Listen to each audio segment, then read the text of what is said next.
Iyi ni radiyo ihuriro, ni radiyo y'abanyarwanda bose, ikugezaho amakuru yo ku isi hose. Radio Ihuriro, connecting Rwandese border to border, hamwe n'ibiganiro by'ingeri zose. Ikaze kuri radiyo ihuriro, RNC, Rwanda National Congress. Radiyo ihuriro ikugezaho ibiganiro bitandukanye n'amakuru agezweho, nta handi wabisanga. Kanda subscribe, like and share. Twongeye kubasuhuza abanyarwandakazi, twongeye kubasuhuza mwebwe mwese mukurikirana ibiganiro bya radio television ihuriro. Turabasuhuje mwebwe mwese mwumva ururimi rw'ikinyarwanda, dusuhuje by'umwihariko abanyamuryango ndetse n'inshuti z'ihuriro nyarwanda RNC. Uyu munsi rero tukaba turi ku cyumweru itariki ya 18 z'ukwezi kwa Kanama, tukaba tuje kugira ngo tubagezeho amwe mu makuru yaranze kino cyumweru ahanini mu gihugu cyacu. Uyu munsi rero i Pretoria muri kumwe na Claude Maria Berendo Dukayitare.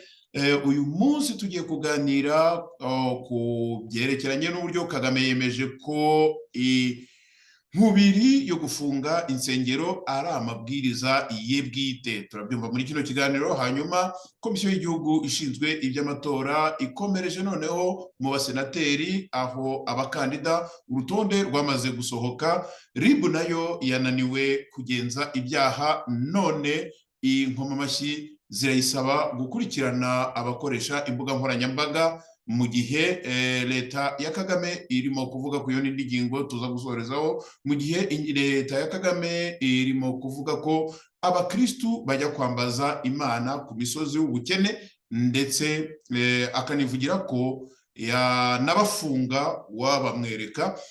Ikibeho baramunyomoje, Ikibeho bamukojeje isoni, aho bakomeje kwandika amateka nk'ahantu hakorerwa ingendo nyobokamana, ibyo twita mu ndimi z'amahanga pelerinage. Reka rero tuganire muri izo ngingo maze kubabwira uko ari enye mu kanya gatoya.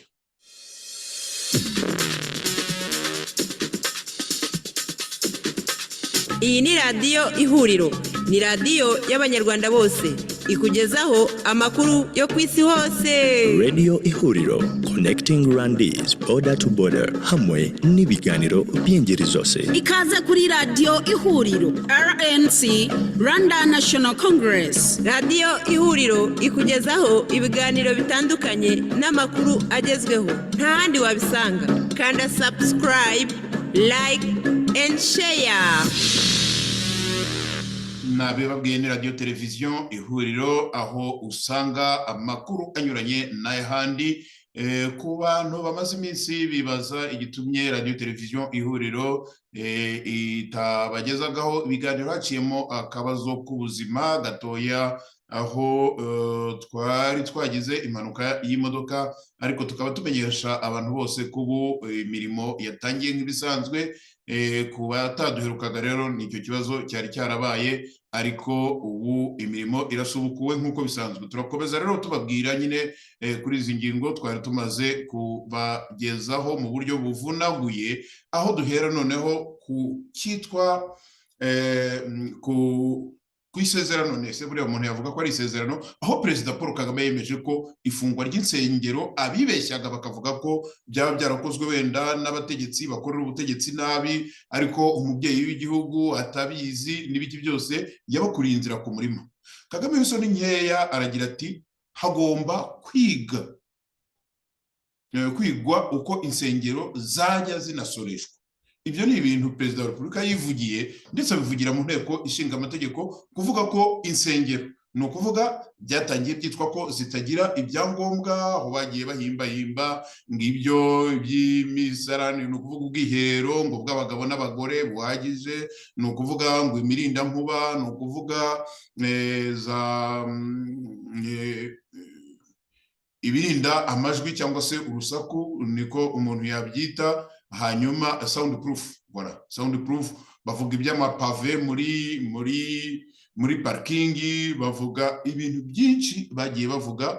Perezida Paul Kagame mu kiganiro cye yivugiye ari mu nteko, yivugiye ko ibi ngibi mu by'ukuri atari byo kibazo. Ikibazo ari abo bantu basenga, izo nsengero ese zitanga iki? Zaba zitanga amazi muri borehole?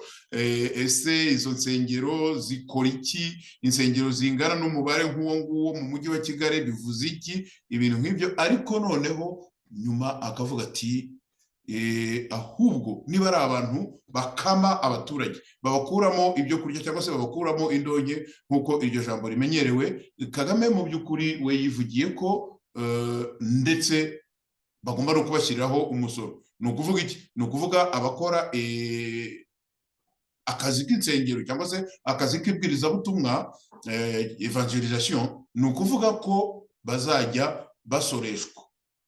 Ibi kandi ntimugire ngo wenda yabivuze ari proposition cyangwa iki, muzajya mwumva ko bavuga ngo irivuze umwami. Hari umuririmbyi kera mu Rwanda wigeze kuvuga ko, ntabwo ari kera n'ejo bundi, wigeze kuvuga ko Kagame ari kwabuza isoni, uretse ko hari na benshi batanatinya no kumwita ikihebe. Uyu mugabo ni ikihebe. Mu magambo yo kwishongora cyane yavuze ko hari abanyamadini bihaye kwivugisha ngo baramushimagiza, ngo ko ashobora kuba atazi ko amasengero yahohotewe cyangwa se abakirisitu bahohotewe. Kagame yasubije abo bamushimagiza ko abizi neza kandi ko ari nako yabishakaga, bikaba ari nako byakozwe nk'uko nyine yabishatse. Ibi bishatse kuvuga iki?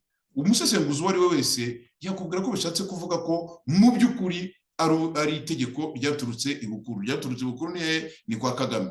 Abandi basesenguzi nanone iyo bicaye hamwe barareba bakumva uko abantu bose bagiye batanga za komantere zabo cyangwa ibitekerezo byabo kuri iyi saga y'amadini, bavuga ko mu by'ukuri uyu mukuru w'igihugu rwabuze isoni Paul Kagame ashobora kuba yararimo kwibasira umuvugabutumwa cyangwa se umupasiteri, umukozi w'Imana, Reverend Dr Antoine Rutayisire. Biramutse bibaye ari byo byaba ari agahomamunwa, kuko uyu mugabo ni umuntu uzwi nk'inararibonye, ni umuntu uzwi nk'umugabo ukunda amahoro. Ariko noneho niba koko Paul Kagame ari we yaba aribasiye, kuko turibuka neza ko Reverend Dr Antoine Rutayisire yabwiye abantu ati umukuru w'igihugu cyacu turamwizeye, tuzi ko yumva ibibazo by'abaturage, ahari buriya wenda mu gihe cyo kurahira yazagira atya akavuga ati reka dufungurire abantu bajye kwisengera.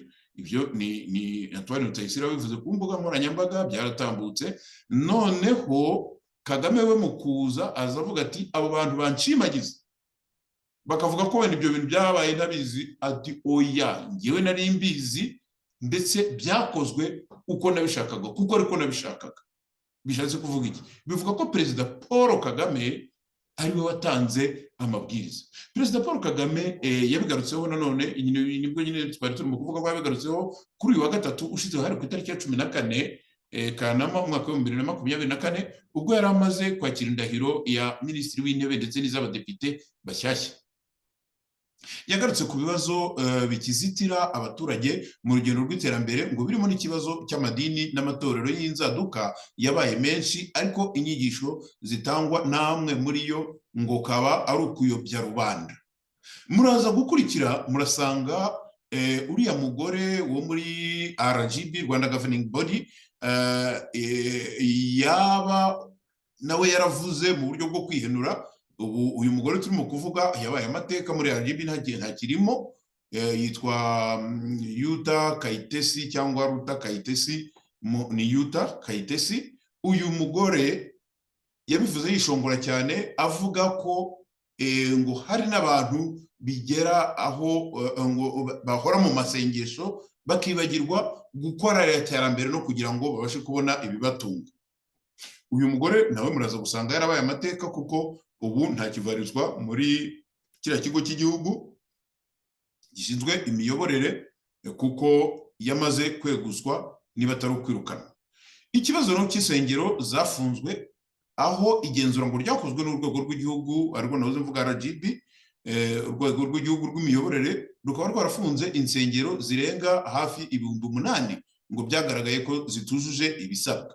ndagira ngo mbabwire ko muri iriya jambo Perezida Paul Kagame yavugiye mu nteko nta na hamwe yigeze avuga ngo igisabwa ni iki, icyabuze kuri aya masengero cyangwa ibigo by'ivugabutumwa ni ikihe. We yivugira ko ibyo bintu yari abizi kandi byabaye uko yabishakaga. Ntaho yigeze avuga, uretse ko no mu bindi biganiro byatambutse twahoze tuvugana tuvuga tuti se ahubwo ibyo byitwa imirindankuba ni hehe haba insida n'imwe kuva u Rwanda rwaba u Rwanda inkuba yaba yarakubise abantu bari mu masengesho, yaba yarakubise se abantu bari mu musigiti. Umurindankuba murumva ko iyo umuntu washaka kuzana umurindankuba akawuzana mu rusengero, ubwo nanone ni ukuvuga ngo ibyo ari byo byose nta rusengero rwakira umubare w'abasenga cyangwa se w'abayoboke barenze abari ku kigo cy'ishuri runaka. Ko nta mirindankuba twari twumva kuri za groupe scolaire zihambaye zirimo na za interna abana birirwamo bakararamo. Ko nta mirindankuba twari twumva mu isoko, muri aya masoko ahambaye. Ko nta mirindankuba twari, ibyo byose ni iki? Ni urwitwazo. Kandi koko kuri wa mugani ntabwo Perezida Paul Kagame yigeze avuga ibisabwa. Perezida Paul Kagame yakomeje avuga ko ikibazo cyazamuye impaka ndende zitari ngombwa, atari ko murabanza induru ikavuga ngo bafunze amakanisa, wabanje ugahera kuvuga uti ariko ubundi ayo yagiye hwate. Nanjye ahubwo nahindukira nkabaza Paul Kagame ngo ayo makanisa yagiye hwate. Mbere yuko Paul Kagame aza mu gihugu hari amakanisa ngahe yarabaye hwate, yakoraga ate? Kagame arakomeza ati cyangwa ubundi amakanisa ni iki? Yavuze ko imyumvire yo kubabazwa n'iki kibazo ishingiye gusa ngo ku mateka y'ubukoroni bwinjiwe mu Banyafurika, ngo ku buryo abantu batari bakwiye no kurazwa ishinga n'iki kibazo nk'iki ngiki cy'amadini, ngo mu gihe bafite ibibazo byinshi bakagombye gukemura. Ati imbaraga twari dukwiye gukoresha mu gukemura ibibazo bya buri munsi bitureba, biduha umutekano, bituzamurira ubukungu, bituma umunyarwanda atagira inzara, atagira biriya bibazo navuga. Ati izo zose mugiye kuzimarira mu by'amasengero. Umukuru w'u Rwanda Paul Kagame yavuze kandi ko ikibazo cyaganiriweho bihagije ngo ku buryo ifungwa ry'izi nsengero ngo ritari rikwiye kuzamura izindi mpaka. Ati cyangwa kuba hari insengero zagombye kuba zitujuje ibisabwa ngo byaba byaratumye zifungwa, kubera ko nyine ngo byaganiriweho igihe kirekire. Nanone kandi yavuze ko ubwinshi bw'izi nsengero ngo butari ngombwa, aho yahise agira ati ubu koko mwebwe nk'Abanyarwanda, mwebwe nk'abadepite mwicaye ahantu ubwanyu, ubu hejuru yo kuba umudepite wumva mufite aho mushingiraho ngo ku buryo buri wese yagira ikanisa mu gikari kiwe, ukaba umudepite, ukaba umupasitori, ukanagira n'ikanisa. Warangiza erega abantu bakabishyura ngo n'udafite namba na wa wundi wabujije ibikorwa byari bikwiye kumuha amafaranga agomba kwishakamo amafaranga yaza kuguha. Murumva ko ahangaha Perezida Paul Kagame arimo arerekeza ku mafaranga, ntabwo arimo yerekeza kuri bya ngombwa byitwa ko byabuze. Perezida Paul Kagame yavuze ko umuntu ngo anarebye uburyo ziriya nsengero ngo zagiyeho ngo byari bigamije ngo gukamura abanyarwanda ngo ku gafaranga. Perezida Paul Kagame uyu nguyu uzi neza ko insengero zabayeho na mbere y'uko aza, nta muntu n'umwe wigeze azinubira, uretse ko anavuga ko abategetsi babayeho mbere ye ngo baba ari ibipumbafu. Ibipumbafu ni ukuvuga ikintu cy'ikimara, ikintu kidafite ikintu gisobanuye. ariko nta mutegetsi n'umwe wigeze avuga ko insengero zibereyeho gukamura abaturage mo amafaranga, yewe n'abakennye mu Rwanda ntawe tuzi waba yarakeneshejwe no kujya gutanga amafaranga mu nsengero, bya bindi bita icyicumi cyangwa se ituro. Yesu turabizi ko bamwe mu bapasiteri bavuga nyine izo nduru z'amaturo, byaranavuzwe mu minsi yashize, hari abafunzwe, abandi ndetse bagiye banabibazwa, ariko mu by'ukuri iyo ureba ugasanga abo ngabo bahoze amaturo ku munwa, ngabo bitwa ba Yongwe, ngabo bitwa ba Mutabazi, ngabo bitwa na ba Gitwaza b'ibihangange, usanga ari abantu babyukije umutwe nyuma y'ubutegetsi bwa Paul Kagame na FPR Inkotanyi. Ati n'inyigisho zitangwa muri ayo matorero rero ubwazo ngo zikwiye kwitonderwa, aho yagarutse kuri bamwe ngo biyita abakozi b'Imana bahanurira abaturage ibyo baba bavuga ngo batumwe n'Imana.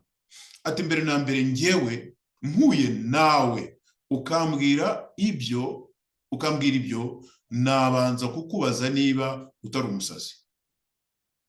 Ati ugomba kuba uri umusazi. Icya kabiri, nagusaba ubuhamya, ibimenyetso ibi uvuga ko waraye uhuye n'Imana, ibyo yagutumye cyangwa yakuntumyeho, nyereka igihamya. Uwo ni Paul Kagame. Mu by'ukuri we yasaba igihamya. Kagame kandi mu bwishongozi bwe arakomeza agira ati umpanuriye nabanza kukubaza niba atari umusazi. Perezida Paul Kagame yasabye Abanyarwanda kudakurikira inyigisho nk'izi ngizi ngo zaba barindagiza, nyamara ahubwo abakora ibi ari bo baba bararindagiye. Yavuze ko hari amadini yabayeho mbere ndetse ko atayafiteho impaka, nubwo hari ibyo wenda yaba atemeranya nayo, birumvikana kuko ntabwo ari umukirisitu, ariko ko Abanyarwanda badakwiye kurindagizwa n'abazana inyigisho z'inzaduka. Ati ibindi by'amafuti rero bidusanga hano mwebwe abantu bakuze, abantu bazima, mufite ibyo munyuzemo, umuntu akaza akarindagiza abantu, igihugu cyose akabagira ingwate, namwe mukarindagira mugakurikira. Arakomeza ati uwaturoze se ubwo yaba yarakarabye wa mugani w'ikinyarwanda. Ikibabaje ni uko abakurikira amatorero nk'aya ngaya ngo y'inzaduka ari abize bakaminuza, baniyita ko ari ibikomerezwa. Ati warangiza ugashukwa n'umusazi, ugashukwa n'umusazi nawe ukamukurikira, ntunamubaze utari ko urantwara hehe. Yanatanze urugero rw'amatorero nk'aya yo mu bindi bihugu, anayobya abantu ngo ku buryo hari n'abo atuma bahaburira ubuzima, ngo ku buryo byari bikwiye gutanga isomo. Sinzi niba hari amatorero yo mu Rwanda yaba yarashutse wenda abayoboke bakageza ubwo bahatakaririza ubuzima, ariko Kagame nanone akomeza ati ibyo byose byo mushaka mwebwe kubamo, ubu muraha muhagarariye abaturage. Ubwo n'abadepite yacyuriraga abaturage b'u Rwanda, harabatoye n'ibyo murimo. Niba mushaka kuba abapasiteri, muve mu budepite mugende mu bapasiteri. Ariko nanone abo bashaka kuba abapasiteri bakwiye kwirinda kujya kubeshya abaturage, babigisha inyigisho zibayobya, zikabarindagiza mu nzira z'amajyambere. Yanaboneyeho kandi gusaba ngo abadepite barahiye kuzashyiraho amategeko azaca akajagari, turagaruka hariya twatangiriye, ngo ko mu madini n'amatorero anakomeje gukura amafaranga mu mifuka y'abaturage. None kandi yanavuze kandi ko hari abashobora kuririra kuri izi nyigisho z'amadini n'amatorero bagasenya igihugu, bityo ko bakwiriye kuzitonderwa. Aho iyo Kagame avuga ngo abadepite ngo bamaze kurahira, ngo bagomba ngo kuzashyiraho amategeko azaca akajagari ko mu madini n'amatorero, ngo akomeje gukura amafaranga mu baturage. mwibuka ko ku ntangiriro hari hejuru yavuze ati nibiba ngombwa aba bantu tuzabaca n'umusoro. Ntabwo ndagura, nta nubwo ndi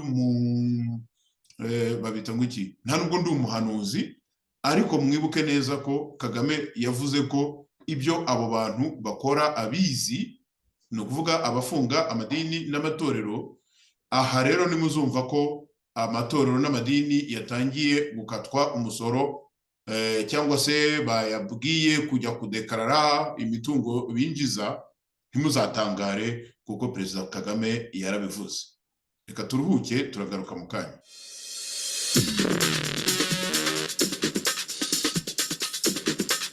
Iyi ni radiyo Ihuriro, ni radiyo y'abanyarwanda bose, ikugezaho amakuru yo ku isi hose. Radio Ihuriro, connecting Rwandese border to border, hamwe n'ibiganiro by'ingeri zose. Ikaze kuri radiyo Ihuriro RNC, Rwanda National Congress. Radiyo Ihuriro ikugezaho ibiganiro bitandukanye n'amakuru agezweho, nta handi wabisanga. Kanda subscribe, like and share.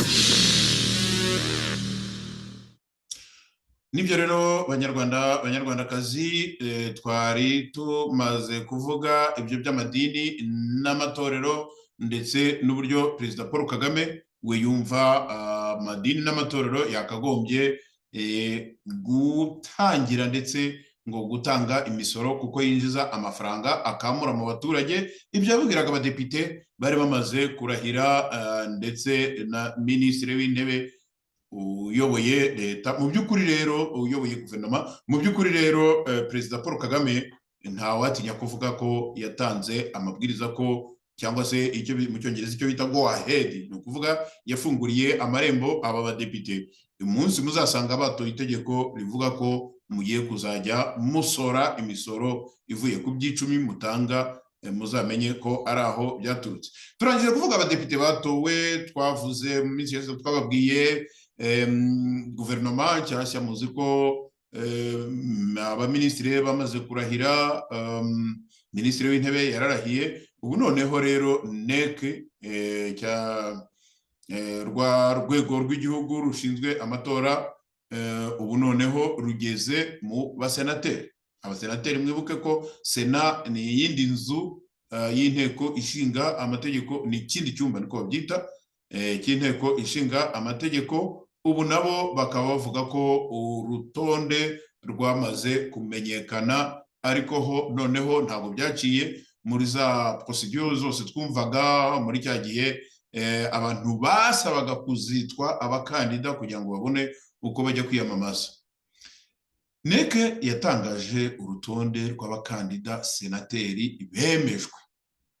Iteka rya Perezida wa Repubulika, nk'uko babivuga nyine mu binyamakuru byabo by'ibifobagane, ryemeje ko amatora y'abasenateri azaba mu kwezi kwanze umwaka wa 2024. Turimo turahakoza imitwe y'intoki, ni mu byumweru bibiri gusa, nabyo bituzuye, ni mu minsi 12 kugeza ubu ngubu. Akaba ariho rero ngo ririya teka ryasohotse mu igazeti ya leta rivuga ko kwiyamamaza ngo bizatangira ku itariki ya 26 Kanama, ni ukuvuga mbese ku itariki ya 26 z'ukwezi turimo, ngo bikarangira ku itariki ya 14 Nzeri nk'uko bigenwa n'ingengabihe y'amatora ya Komisiyo y'Igihugu yitwa NEC, aho yatangaje urutonde rw'abakandida senateri bemejwe. NEC ni ukuvuga Komisiyo y'Igihugu ishinzwe iby'amatora, ishingiye kuri ya tegeko nyine nimero ya 99 ry'itegeko ngenga nimero 001/2019 ryo ku itariki ya 29 z'ukwezi kwa Nyakanga 2019 rigenga amatora, nk'uko ryahinduwe, imaze gushyikirizwa n'urukiko rw'ikirenga, urutonde rw'abakandida bemejwe n'urw'abatemejwe mu rubanza SCL/SPE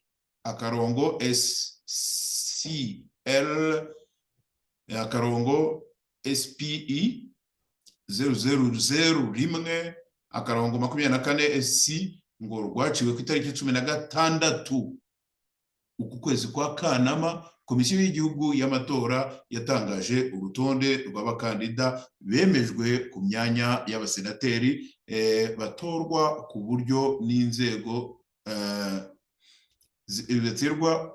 n'inzego byihariye hakurikijwe inzego z'imitegekere y'igihugu, ngo hatangajwe kandi abakandida bemejwe ku mwanya w'umusenateri utorwa mu mashuri makuru ya leta ndetse n'utorwa mu mashuri makuru yigenga.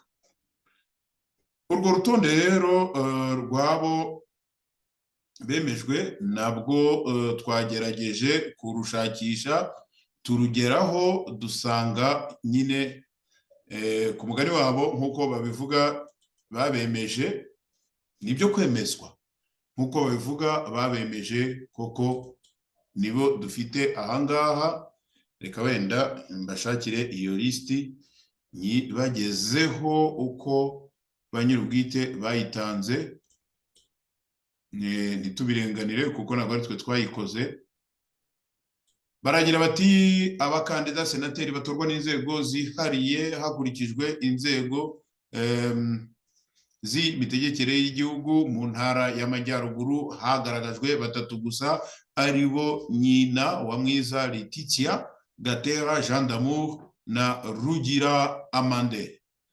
Mu ntara y'Amajyepfo hari Uwera Pelagie, Nkurunziza Innocent, Iyakaremye Innocent, Mutangana Aimé Jacqueline, Umuhire Adri, Kitatire Sostene na Mukamana Elizabeth. Mu ntara y'Uburasirazuba hari Bideri John Bonds, hakaba Nambaje Aphrodis, Urujeni Angeline, Nsengiyumva Fulgence na Mukabaramba Alvera. Uyu ni wa wundi wigeze guhatanira kuba perezida.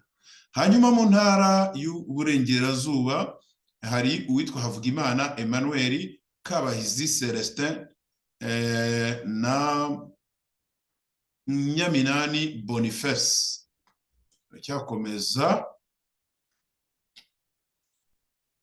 kuri page ya 2 turacyakomeza nyine muri iriya ntara twari tumaze kuvuga y'Uburengerazuba. Hari mumbabarire gatoya iyi page nyigire nini kuko ndabona irimo kungora.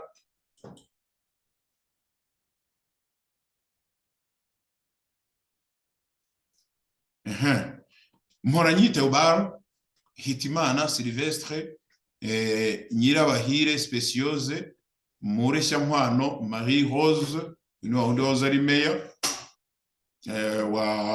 ari meya wa Muhanga, Niyomugabo Cyprien na Nzabamwita Bernadette. Mu mujyi wa Kigali hari Katusime Helene, Mfurankunda Pravda, Nkubito Eddie Jones na Nyirasafari Esperance. Abakandida bemejwe ku mwanya w'umusenateri utorwa mu mashuri makuru ya leta hari Kagwesege Anne-Marie, Ngahambe Telesphore na Kirutimana Evariste. Naho abakandida bemejwe ku mwanya w'umusenateri utorwa mu mashuri makuru yigenga habonetse umwe gusa, ariwe witwa Uwimbabazi Penine. Uru rutonde rero rukaba rwaremejwe kandi rusinywa ku munsi wo kwa gatandatu itariki ya 17 z'uku kwezi kwa Kanama na Madamu Oda Gasinzigwa, ariwe presidente w'iriya komisiyo. Murabibona rero neza ko komisiyo y'amatora nyine ikataje, ikaba igeze ku rwego rwo gutanga abasenateri. Ahasigaye rero abanyarwandakazi, ikindi kibuye kigiye kubagwira, barabazaniye abantu baza kubafatira ibyemezo, aho perezida avuga ati njyewe ndabizi ibyo mukora kandi ndabyemeza ndabishyigikiye. Mu by'ukuri ni abantu baza nyine bagashyira mu bikorwa ibyo perezida ashaka, ariko mu by'ukuri ikiriya cyitwa ngo ni amategeko ubundi amategeko iyo hari icyo bita demokarasi, nubwo Kagame avuga ngo abantu ngo bamurwanya ngo bagenda bavuga ngo demokarasi ngo ibiki ngo zo demokarasi ngo zo mu bindi bihugu, nta kuntu bavuga ngo uri intumwa y'abaturage, uri intumwa ya rubanda, ukagenda ukajya hariya ugashyiraho amategeko utabanje kumenya ngo rubanda irashaka iki. Abo twigeze kubona mpora ntanga urugero ni mwene b'abadepite bajya ku bisozi bagiye gukanga kandi bagiye kwemeza ibyo mu by'ukuri ubutumwa bwa FPR Inkotanyi, ubutumwa bwo presa abaturage. Muribuka wa niba yari umudepite umugore unasa nabi kwanza, wagiye hariya mu karere ka Gakenke iwabo wa Cyuma Hassan Dieudonné, akajya kubwira abarimu n'abanyeshuri ngo Cyuma muramuzi ngo yize ahangaha ngo arakagwa iyo yagiye. Ngubwo ubutumwa bw'intumwa za rubanda, ngubwo ubutumwa bw'aba bantu bicara hariya bakadukorera amategeko, bamara kudukorera amategeko ukumva ngo baraje barakubwiye ngo ahantu uzasubire kuhasengera ngo nta murinda nkuba uhari, nta pave zihari, ibyo bita za pave, nta ibyo byose bagenda bahimba bagashyira hariya za kizimyamoto, ibyuma bizimya umuriro ngo birwanye inkongi n'ibiki byose. Noneho we akazaza aje gutuka umwana wize ku kigo mu karere avukamo, n'uyongerwa ntumwa ya rubanda nayo ari wivuka, akabivuga abibwira bene wabo barumuna be, abagira ibyo bapfana cyangwa se n'abaturanyi be.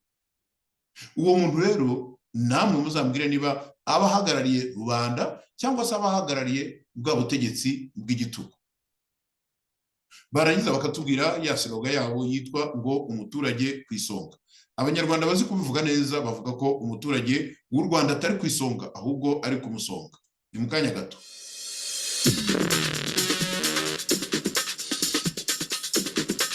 Iyi ni radiyo Ihuriro, ni radiyo y'abanyarwanda bose, ikugezaho amakuru yo ku isi hose. Radio Ihuriro, connecting Rwandese border to border, hamwe n'ibiganiro by'ingeri zose. Ikaze kuri radiyo Ihuriro, RNC, Rwanda National Congress. Radiyo Ihuriro ikugezaho ibiganiro bitandukanye n'amakuru agezweho, nta handi wabisanga. Kanda subscribe, like and share. Banyarwandakazi, nta gihe tujya tumara akanya tutababwiye ku kintu cyitwa RIB. RIB ubusanzwe ari ikigo cyangwa se urwego rw'igihugu rushinzwe ubugenzacyaha. Kugenza icyaha ni iki? Kugenza icyaha ni ukumva ahantu habaye ikibazo cyangwa se impanuka runaka, bagakurikira bakareba niba ibyo bintu byabereye aha n'aha byaba bigize icyaha hakurikijwe amategeko. Muri uko kugenza icyaha noneho bakavuga bati uyu muntu ibi bintu akoze bigize icyaha, reka tube tumushyize ku ruhande akomeze amaperereza. Nidusanga koko bigaragara ko bigize icyaha, duhereze idosiye ye ubushinjacyaha. Ariko twabanjije kureba icyo bita kugenza nyine, twabanjije kureba niba koko bifite ahantu bihurira n'icyitwa icyaha, bifite mu yandi magambo bifite ahantu bihurira no kunyuranya n'itegeko runaka ririho. Biratangaje rero, RIB ni urwego rw'igihugu, urwego rw'u Rwanda, reka tuvuge ara nyine, urwego rw'igihugu cy'u Rwanda rushinzwe ubugenzacyaha. Biratangaje, aho twabivuze kenshi cyane, aho tumaze iminsi tuvuga ukuntu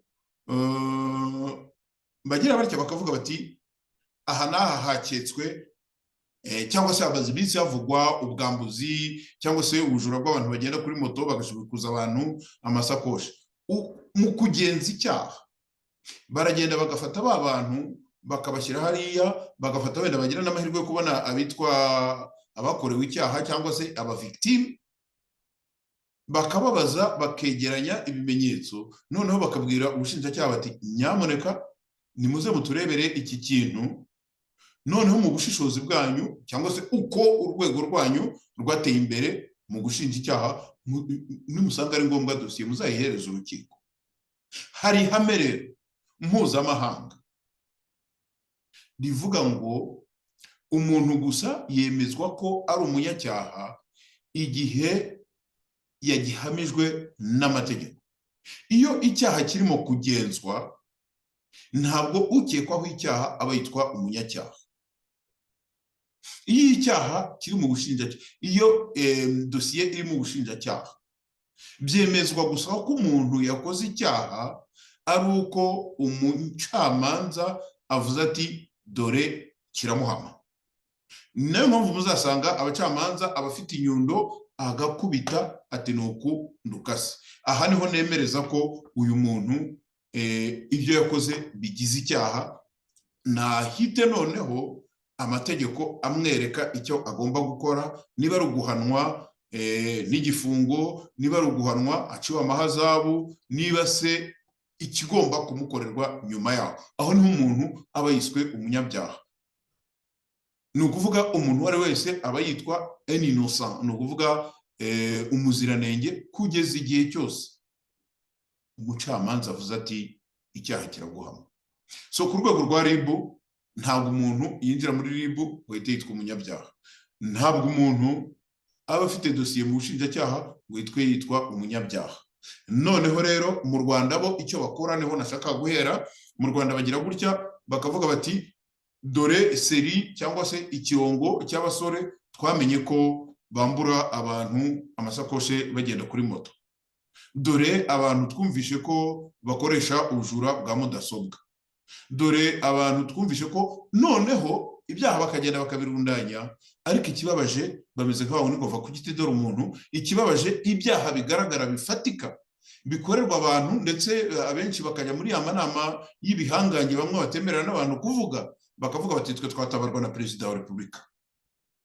Nawe mu by'ukuri ubu udahari aba afite ibindi bintu nawe bimutwaye ubwenge, ahubwo akavuga ko abanyamadini akabyizana muri za disikuru ze, avuga yishongora n'umwirato mwinshi cyane, ariko mu by'ukuri atavuga ati reka noneho mbaho umurongo. Niba abaturage bo muri aka gace runaka baravuze bati twatabarwa na perezida wa repubulika, cyane cyane ko avuga ko azi byose. Mwumvishe ukuntu yavugaga biriya by'abanyamadini, cyane cyane ko avuga ko azi byose, ko nta kuri uri musobwa.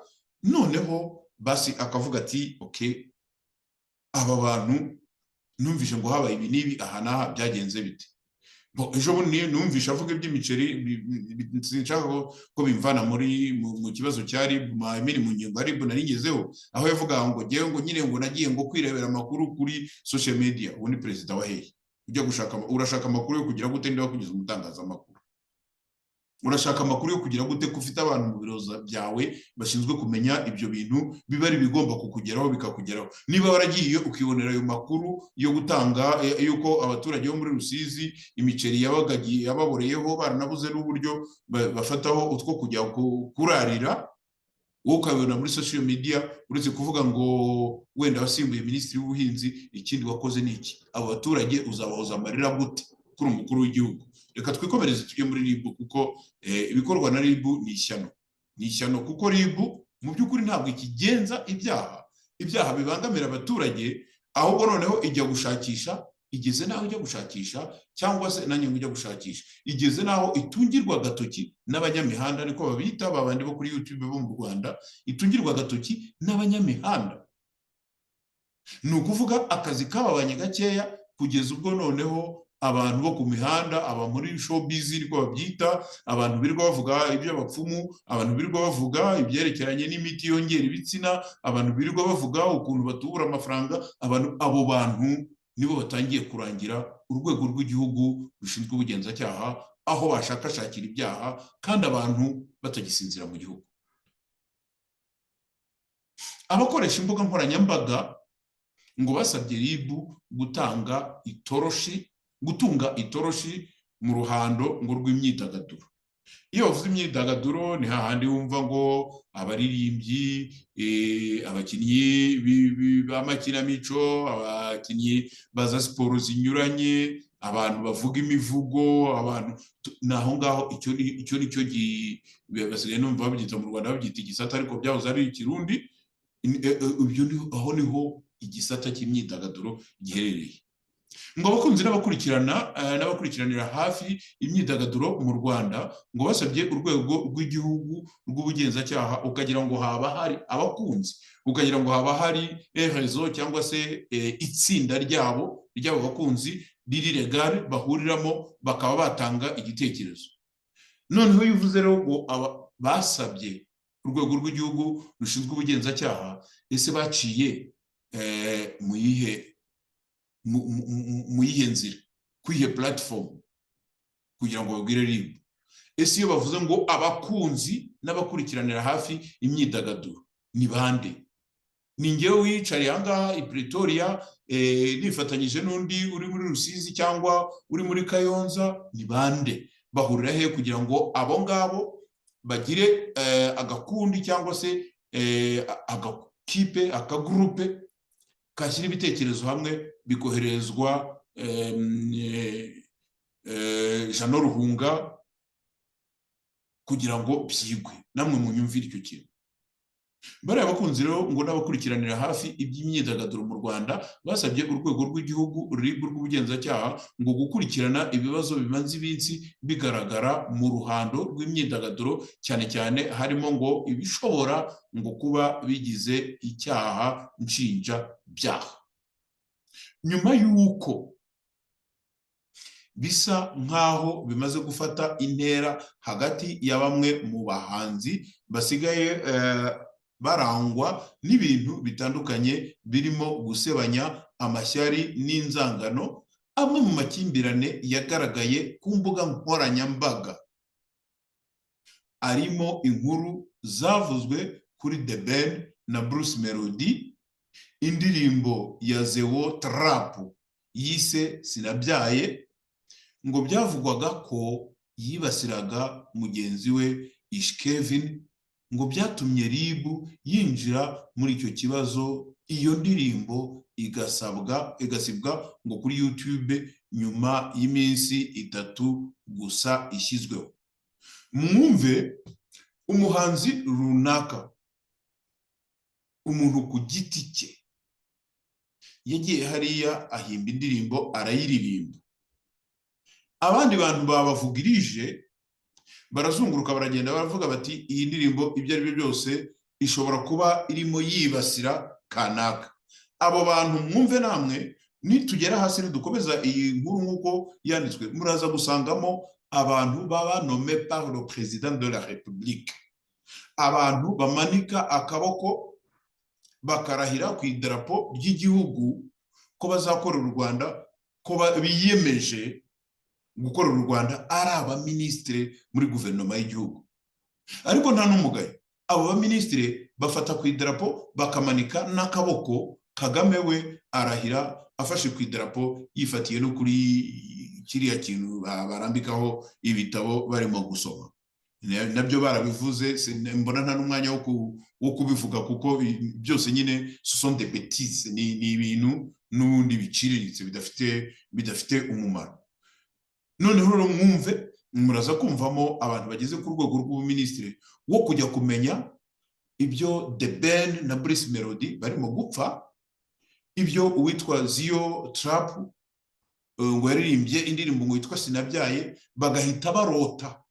Nge niko mbyumva, kuko Ish Kevin ntabwo yigeze ajya gutanga ikirego muri RIB, bagahita barota gusa ko uyu muhanzi yaririmbaga asesereza undi muhanzi.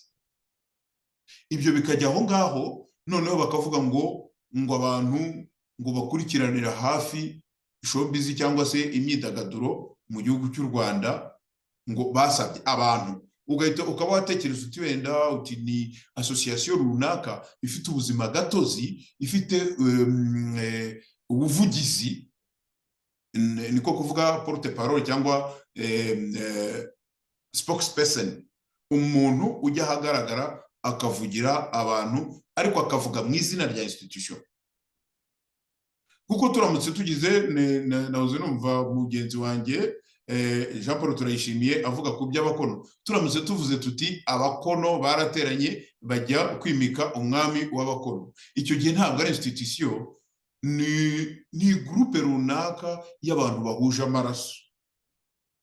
ariko bikaba bizwi ko byibuze iyo group ibaho. Ariko mumbwire wenda tuvuga umuhanzi umwe no mu majyepfo, undi no mu burasirazuba, undi no mu burengerazuba, undi no mu mujyi wa Kigali, ntibafite kabisa ikintu bahuriyeho, ikintu kiri legal, ikintu gifite ubuzima gatozi, aho bavuga bati twibumbiye muri uyu muryango tuzajya tuvugira ahangaha.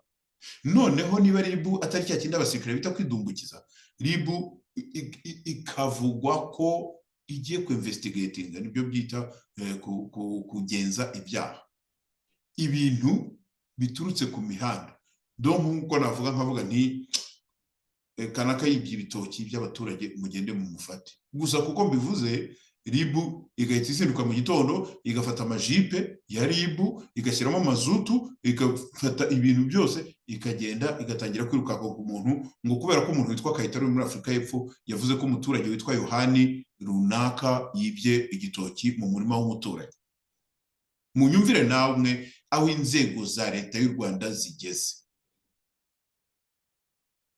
Ngo si ibyo gusa, iriya ndirimbo nyine ya trap yasibwe kuri YouTube ngo nyuma y'iminsi 3 ishyizweho, ngo ntabwo ari ibyo gusa, ngo kuko no mu minsi ishize uwitwa Yago yaribasiwe ngo ku mbuga nkoranyambaga mu gusubiza abamwibasiraga, ngo bituma atangira kugaragaza uduce tumwe na tumwe abo yavugaga baturukamo kandi ko atari abanyarwanda.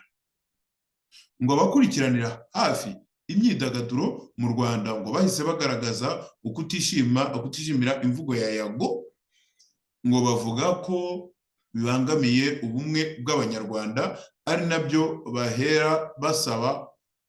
ngo baheragaho basaba ko aho biri ngombwa ngo RIB ngo yabyinjiramo.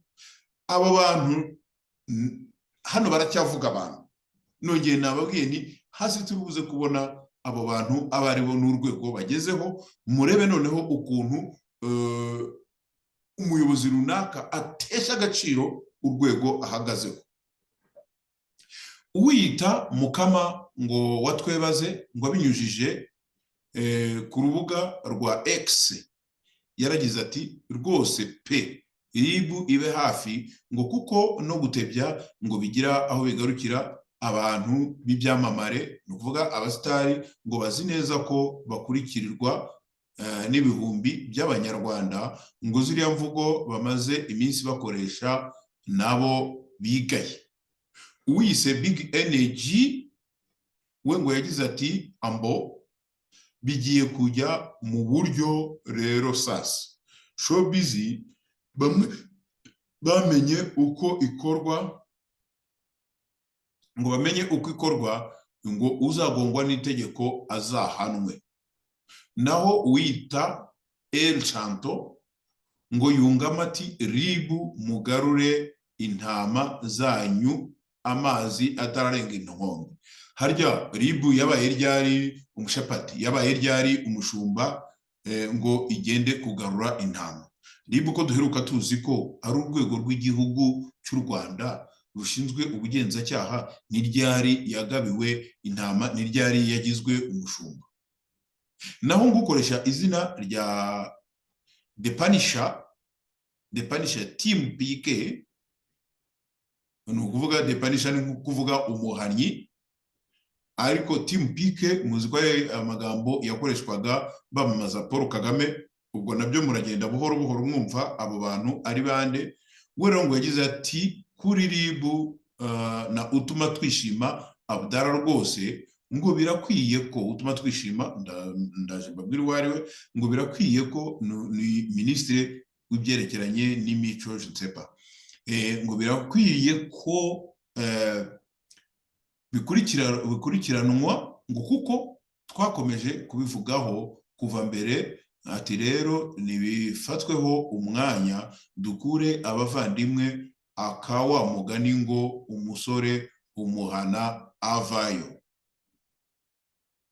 Aba bose rero ngo basabye RIB kubikurikirana bashingiye ngo ku butumwa bwanditswe na Minisitiri w'Urubyiruko n'Iterambere ariwe ry'ubuhanzi, ariwe Dr Abdara. Mwumve Minisitiri muri guverinoma ariwe Dr Abdara utuma twishima, ngo wakebuye, mbibutse ko ari n'umukomiseri muri RPF Inkotanyi, mu ishyaka, nanjye ngo mu ishyaka, bo ngo bagita umuryango ariko ni ishyaka nyine riri aho ngaho rikandamiza rubanda, ngo ni umukomiseri muri iryo shyaka cyangwa se muri uwo muryango wabo wa RPF Inkotanyi. Mwumve rero uyu muminisitiri uva hejuru iriya ku rwego ariho akajya kwirirwa ahuririza ibyo abasitari baganira, ngo bamwe mu rubyiruko ngo rwagaragaweho iyo myitwarire ngo itari myiza, ngo yanasabye ko uwo ni Abdallah utuma twishima, ngo yanasabye ko RIB ibikurikirana.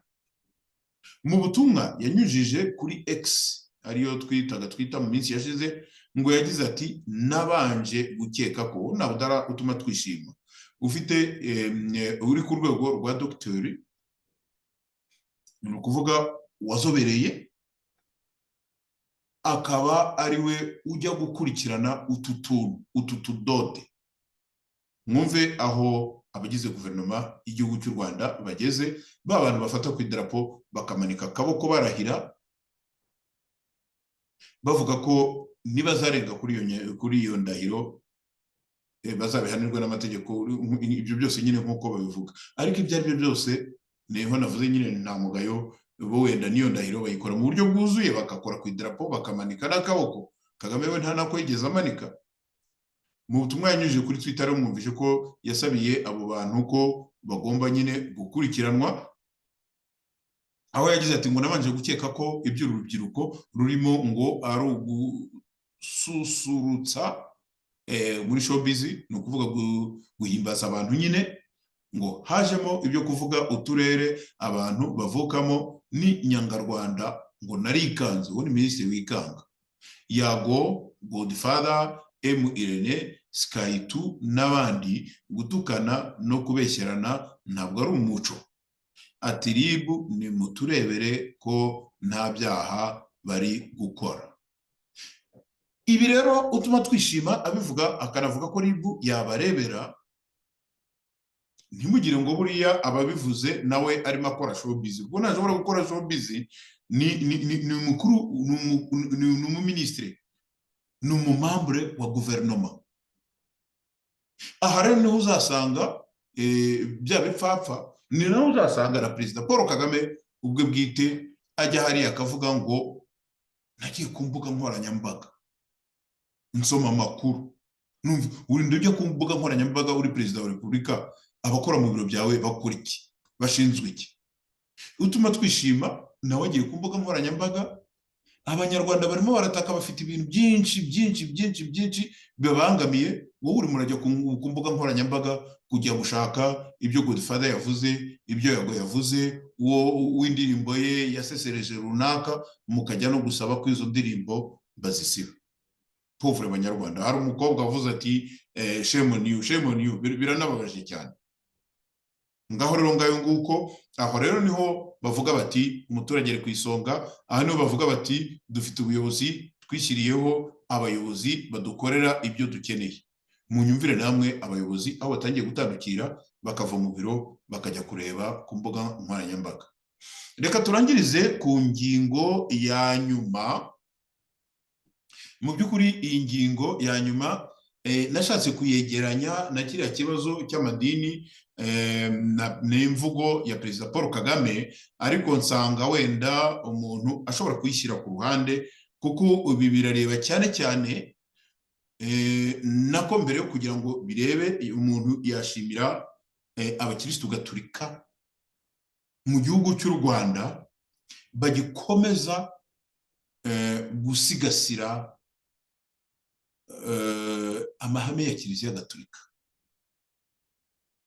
Amabonekerwa yabaye ikibeho kuva mu 1981 kugeza uyu munsi. Guhera icyo gihe itariki 15 z'ukwezi kwa Kanama, z'ukwezi kwa munani, buri gihe ababishoboye banyarukiraga ikibeho bakajya guhimbaza umunsi mukuru wa Bikira Mariya, ariko banibuka uburyo umubyeyi Bikira Mariya yasuye u Rwanda ikibeho, akabonekera abana b'abanyeshuri, ndetse bamwe n'ubu ngubu bakaba bakiriho n'ubuhamya bwabo bukaba buhari. ubutaka butagatifu bwa Kibeho niko iyi nkuru nayise. Ubutaka butagatifu bwa Kibeho hakomeje gukorerwa amateka. Ikibeho ku itariki ya 15 Kanama muri iki cyumweru nyine turangije, hateraniye abantu bakabakaba mu bihumbi 100 bari baje mu rugendo nyobokamana, harimo abanyarwanda ndetse n'abandi bo mu bihugu bitandukanye. Ku munsi wa Assumption Ikibeho hasanzwe hateranira abantu byibura babarirwa mu bihumbi 50, ariko muri iki gihe abaje babaye nk'abikuba kabiri. Umuyobozi w'akarere ka Nyaruguru aho nyine buriya butaka butagatifu bwa Kibeho bubarizwa n'uwitwa Murwanashyaka Emmanuel, ngo yavuze ko mu gitaramo cya Assumption cyo ku mugoroba w'itariki ya 14 nyine buraye bibe ari itariki ya 15, ngo kitabiriwe n'abantu bagera mu 55 mu gihe akarere kari kiteze abantu bagera byibuze ku 25,000. Ni inshuro zirenze ebyiri z'abagombaga kuboneka muri icyo gitaramo. Yakomeje agira ati kuri uriya munsi noneho twari twiteze abarirwa mu 50,000, ariko bararenze bagera hagati y'85 n'ibihumbi 100 mu bitabiriye umunsi wa Assumption baturutse muri Kigali. Bahamirije Imvaho Nshya ariyo dukesha aya makuru ko Ikibeho hari abakirisitu benshi baturutse imihanda yose, bageraga ku bihumbi 100, kandi ko bagize ibihe byiza cyane. Uwitwa Olive Musaniwabo nawe ukomoka muri paruwase ya Ndera yagize ati ni ubwa kane ngiye Ikibeho, ariko twagize ibihe byiza kuko twagiyeyo turi benshi, hari n'abanyamahanga benshi baturutse mu bihugu duturanye, sinakubwira ngo umubare ungana gutya, ariko twari benshi cyane. Undi witwa Rubimbura Vincent we waje avuye wagiye Ikibeho, yavuze ko yagezeyo ku wa kabiri nimugoroba, kandi ko hari abakirisitu bari bamaze kuhagera, abandi bagenda biyongera kugeza mu gitondo cyo ku wa gatanu, kuvuga kuri wa gatanu ushize. Bavuga ko adasanzwe ajya Kibeho, ariko akaba yaravuze ko hari abantu benshi, kandi ngo babonye igitangaza mu izuba, ngo ukwezi kwahindutse, izuba ryahindutse nk'ukwezi. Banyarwandakazi, ntabwo nari ngamije kubabwira iki kintu mbabwira iby'ibyo bitangaza, ahubwo nashaka kubabwira ko mwibuke neza, nabyo twarabivuze hano kuri radio televiziyo Ihuriro, mwibuke neza ko Perezida Paul Kagame yigeze kuvuga ngo yumvishe, aho yavuze ko ngo yanabwiwe ko ngo hari abantu ngo ibihumbi n'ibihumbi ngo bareka ngo gukora ngo ibyo bagomba gukora, ngo bakagenda ngo bakajya ngo ku musozi w'ubukene, ngo bagiye ngo kuramya ubukene, ngo ngiye ngo ndamutse mbimenye ngo nanabafunga, ngo nabapakira amakamyo, ngo iyo nza kumenya nari kubapakira amakamyo nkabazana nkabafunga. Uwo ni Perezida wa Repubulika, w'igihugu cy'u Rwanda, uwo ni Perezida wa Repubulika ujya muri za Paris Saint-Germain no muri za Arsenal gutanga amafaranga y'ikirenga, bakambara ikintu cyitwa Visit Rwanda. Ahangaha nariboneye amashusho n'amavideo yaturutse Ikibeho, hari abantu baturutse impande zose. Hari abantu, iyo ngewe ndi mu Gatolika, nkunda no kuvuga ko kubabwira ko ndi umuhereza wa misa, indeed ndiwe. Hari abantu bambaye imyambaro cyangwa umuntu yakwita uniforme z'Ubugande ziriho amadarapo y'Ubugande. Hari abantu bambaye za furari zifite amabara y'amadarapo yo muri Kenya. Noneho aba bantu bagiye Ikibeho, bageza naho bahabwa za sirote, bamwe bakaririmba mu ndimi zabo, batuye amaturo, ibintu byari bikomeye bimeze neza. Perezida w'igihugu we ku rundi ruhande, uretse n'icyo gufunga amadini, ku rundi ruhande akavuga ati aba bantu ngewe nabafata nkabapakira amakamyo ndetse nkajya kubafunga. Umunyarwanda yaravuze ati uwambaye ikirezi ntamenya ko kera. Abandi baragenda bagaturuka mu bindi bihugu bakavuga bati tugiye gukorera urugendo rutagatifu i Kibeho, abandi bati tugiye Lourdes, abandi bati tugiye Fatima, abandi kubera iki? Kubera ko mu by'ukuri baba bazi icyo bagomba kuhakura, baba bazi impamvu bagiye. Twirira abanyarwanda natwe twifuzaga kujyayo, abanyarwanda bari mu Rwanda nabo bifuzaga kujyayo. Iyo bumvishe perezida azanye iterabwoba akavuga ati nabafata nkabapakira amakamyo nkabafunga, mujye mwumva namwe noneho abo banyarwanda uko bazatekereza. Banyarwandakazi, ngwiki igihugu cy'u Rwanda uko kiyobowe, ngo umutegetsi dufite wabonye amajwi 99 bambe 100% aburaho ibice 70 n'utuntu, 0.70 n'utuntu. Nguwo umuperezida bavuga ko yateje imbere igihugu cy'u Rwanda. Nguwo umuperezida watanze slogan ivuga ngo umuturage ku isonga. Nguwo umuperezida uvuga ngo abanyarwanda ngo bavuga ko ngo amadini adahabwa ubwisanzure. None se aragira ngo bavuge ngo iki koko? Banyarwandakazi, reka rero turuhukira aha ngaha. Aya ni amakuru yaranze icyumweru turangije.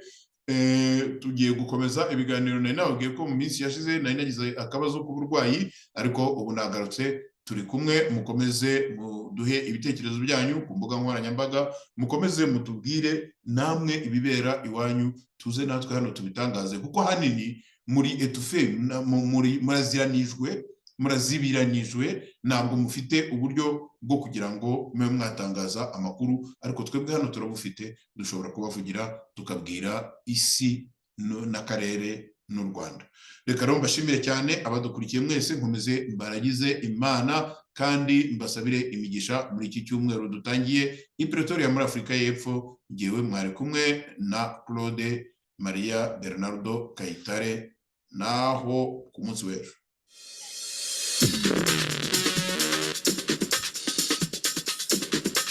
Iyi ni radiyo Ihuriro, ni radiyo y'abanyarwanda bose, ikugezaho amakuru yo ku isi hose.